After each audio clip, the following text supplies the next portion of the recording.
Assalamualaikum warahmatullahi wabarakatuh.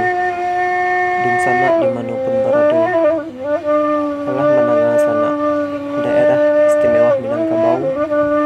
Mari bersama kita dukung para pengurus untuk mewujudkan daerah istimewa Minangkabau dengan landasan adai basandi sarak basandi kitabullah, sarak mangato adai mamakai. Alim ulama niniak mama bundo kanduang, cadiak pandai dalam nagari, pemuda-pemudi dan segenap para penjabat yang ada di Sumatera Barat. Mari bersama kita wujudkan pembentukan DIM atau Daerah Istimewa Minangkabau. Mari bersama-sama kita. Bismillahirrahmanirrahim. Allahu Akbar.